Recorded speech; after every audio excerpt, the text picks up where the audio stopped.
Salutation. So what I'm going to do is I'm going to break down each movement, and I would definitely recommend watching this before you do one of my yoga videos, because this is really going to help to put you in the correct positions when you do your Sun Salutation flow. So we're going to bring ourselves up to standing. We're going to bring ourselves to the front of the mat. And it might be that you feel like I'm telling you how to suck eggs. Well, that's not my what I want to do. I just want to make sure that we're all singing off the same sheet when we do our flows. And you don't have to keep looking up at me, and I don't have to put so many teaching points in. So we're going to find our mountain pose. Our feet are hip distance or closer. And we're going to drive down through all four corners of the feet. Now, if you feel like you're tipping forward, just lengthen and create some space between the ribs and the hips. Let your arms become long and strong down by your sides, and then retract and open your chest by retracting the shoulder blades together. Lengthen down through your fingers, feeling the inner seams of the arms, the top of the arms by your body. And then just focus straight out in front. You should feel quite strong through your torso, through your legs. So this is your mountain pose. So from the front, mountain pose. And think of the energy in your legs driving up from the earth. So, mountain to extended mountain. Exactly the same through the legs and the posture. Arms come to ears, and then reach up high. Now some of you may find you're probably a little bit more here, but we want to get the arms by the ears, and we're reaching up nice and high, so we're not collapsing through the body. From there, third movement. This is not going to be in every flow, I'm just going to go through it. So from mountain pose to baby back bend. So I want you to squeeze and fire up your glutes. Push your hips forward, keeping the chin tucked, keeping the arms by the ears or even further back.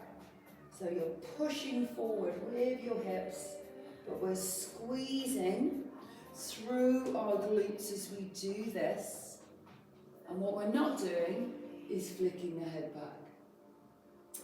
Swan dive down.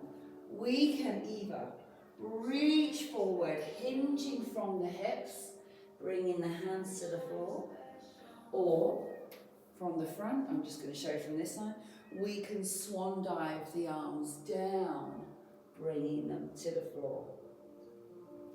So it's up to you, forward or out, but hinge from the hip.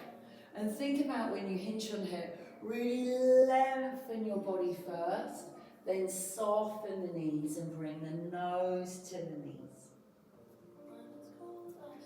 When we do our forward fold, now this is my first exercise of today, so I'm going to feel a little bit tight. If you struggle, you can have your fingertips on the floor. Your legs can be long and we can just drop in the head, but the knees are soft. Or we can fold the knees and really draw the nose to the knees and soften through those arms. You're going to feel quite a pinch for some of you behind your knee. The belly is strong. So that's our forward fold. When I say lengthen, either fingertips, and I'm lengthening my legs, my arms, and my spine. So my chin's not tucked. So if you see now, tucked, not tucked. And if you have the mobility and the length through your legs this morning, or this afternoon, or this evening, then the hands can go flat. Once we've gone there, we're going to step back and we're in our runner's lunge. The knee is over the ankle, that's really important, and we're not collapsing through the leg like I'm showing you now. We are pushing away. So push the heel away to open up through the hips, and then lengthen the spine. So you should see a diagonal line from the crown of your head to your hips down to that back heel. It's not this or that. So lengthen right out. With our spinal twist, hand comes down, pregnancies go the opposite way, arm comes up, option 1. Option 2, the arm can circle round. Yeah? Or option 3, We reach to the back foot. Now, if you look at my back foot now, I'm just landing onto the inner seam. I take a look as if I'm reaching back. This knee opens, and then I bring it back. So option 1, option 2, or option 3. Then we go into our down dog. So both feet. Again, some of us are going to struggle with this. So we're going to drive the heels down. Now some people do struggle to find that down dog position. To find it, your hands should be on your shoulders, knees underneath the hips, box. Then we lift the knees and we drive those heels down. If you know you struggle with your heels, then you can always pedal the feet. Ears are between the arms. We're really driving that chest through, and we're pushing down through all 4 corners of our hands. Now it's really important you watch this bit, so to be perfectly honest, I would watch all this video first and then join in and do it the second time. So if you watch me now, I lift my heels, my hips go high, and then I sweep through from my hips, through my spine. Now, from our down dog to this, you'll probably find that your shoulders are just over your wrists, so it's very strong. We're not collapsing, we are strong. Knees come down, toes relax. We lower halfway crocodile, so the chest is lower than the hips, the weight is in the heel of the hands, and the elbows are clamped into the sides. Then we sweep that body through. And my hands are here, by my rib cage, not under my shoulders.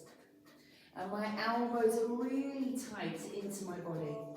Now I'm going to push down through my feet, lift my knees to activate my legs, squeeze my glutes, and I'm going to try and lift my chest as high as I can. I'm not here, I'm here, so chin is tucked. And I'm trying to lift myself as high as I can without pushing through my hands. So this is your baby cobra. I'm just going to come out of it a moment. This is where a lot of people go wrong. There's no activation in the legs. The knees are down, the legs are relaxed. But the knees aren't down, they're lifted. And we're squeezing the muscles in the legs and the glutes. And then the other thing where people go wrong is they push to lift. Well, up dog, absolutely. Baby cobra, Also, a lot of people look out in front. We don't need to do that in our baby cobra.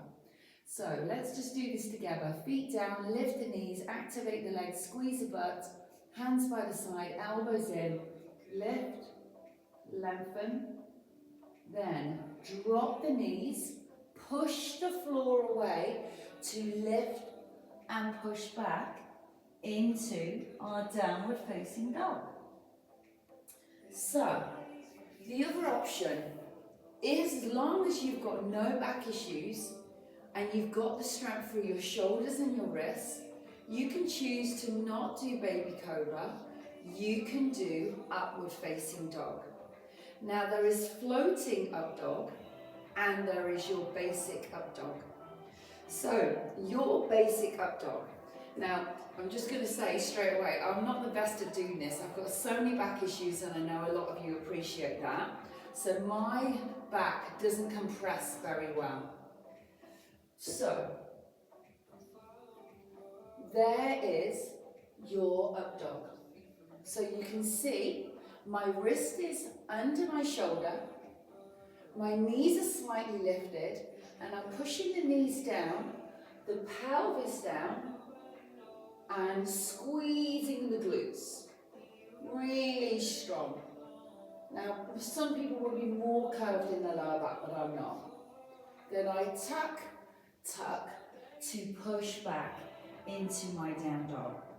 Just to show you the difference, I'm never going to use this. Floating up dog, see how the toes are still tucked? Yeah? So that is your up dog, toes down. Floating up dog, I'm floating through most of the body. And then I push back into my down dog.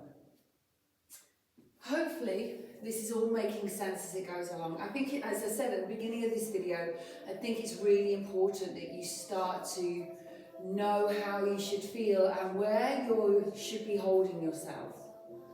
So we have down dog, we also have our three-legged dog. So I'm just going to show you coming out of my up dog. I tuck and then I lift all the way up into my three-legged dog. It's not this, it's not that, and we're not twisting. So the shoulders and the hips are squared to the mat. I'm pointing the toes up, ears between the arms. You should feel quite a big pull here as you lift the leg through the oblique. And again, there's a diagonal line between the ribs and the hips. The last piece of this puzzle, I push that heel down. Then we bend the knee and we bring the knee underneath the body and quietly onto the mat. And the knee is over the ankle. Yeah? Good. So, hopefully that all makes sense on those movements that I've shown you. There are other things that you can add into your Sun Salutations, but I just wanted today to make sure this all made sense. Yeah? So we've done our lunges. Let's start from the beginning actually. We've done our mountain pose. We've done our extended mountain pose. We swan dive down. I've shown you how we lengthen. I've shown you how we lunge. So keeping the knee over the ankle and pushing long through the leg. We've brought ourselves strong into the plank position, coming through the body from our down dog. And then we just reverse all those steps back. Good luck with this, and I hope you really enjoy the yoga practices that you're going to be doing with me over the next